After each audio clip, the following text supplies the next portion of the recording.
What is going on? Friends, folks, thank you for visiting my channel and watching my video. Today, we're going to be talking about minecarts. So as you can see, I built one over here, and I have made a little example of what I'm going to be showing you guys today. So over here we have our minecart loader, and over here we have our minecart unloader. Now, I've recently started incorporating this into my builds for redstone, and I would love to share with you. It's pretty simple. I found a couple tutorials online, but I kind of made my own in the end because I wanted it to be like a single block wide and tileable if I needed to. So without further ado, let's jump in. So the first thing I'll be showing you guys today is how to do a Minecraft minecart loader. So the first thing you need is obviously you need some rail. You need to figure out which direction you want to go. It doesn't really matter. The next thing is your powered rail. So this is important because if you don't have this, your minecart will get stuck. And this is also the place that stops your minecart when you're ready to unload it. So I'm going to use these fancy iron blocks. So the next thing we need to do is have a place that our minecart will stop.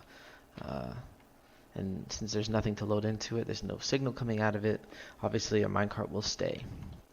Now, on top of that, you need a hopper, obviously, and you can put your chests or whatever going into it. There's a whole bunch of different configurations you can do. It doesn't really matter.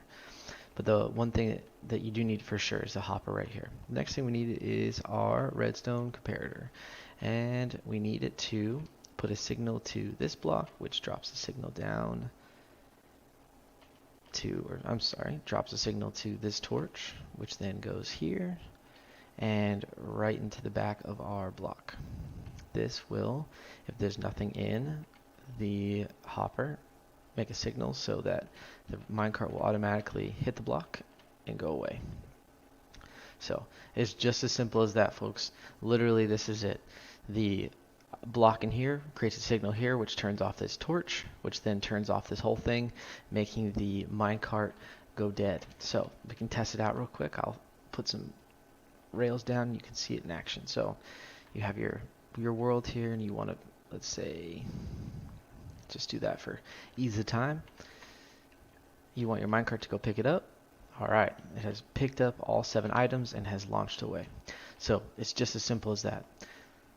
Now, the next thing we want to talk about is a minecart unloader, because if you load all this stuff into it, you obviously want to unload it. So if you have a farm, or you have some sort of auto smelter or something along those lines, and you want to unload your items into a hopper, or if you want to unload things that have been smelted, it's up to you. So this is a little bit different. So this time we're going to start with our hopper on the bottom, and our redstone rail is going to be on the top.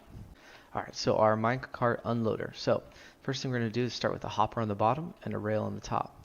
Then we're going to throw a comparator right here so we can figure out if there's something actually in our hopper, which now there is. So this light turns red.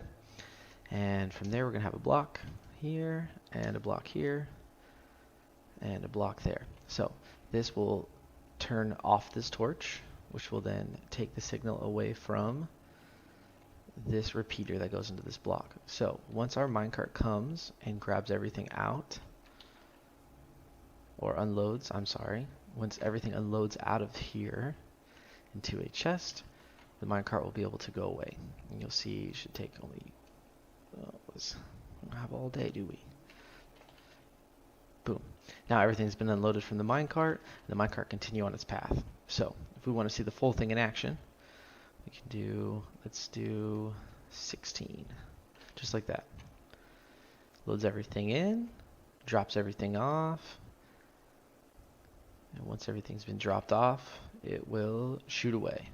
And just like that, folks, that is your minecart loader and unloader system. And it's a really simple concept. It's really easy to build just about anywhere, because it's only, about 4 blocks wide, 2 blocks tall. It's super helpful in bases. I love it. I've been using it a lot lately. So I hope this helps. I hope some people gain something out of this. If you don't, or if you have any questions, please like or comment on the video so that I can continue to make more of these. This was a lot of fun. Thanks for watching.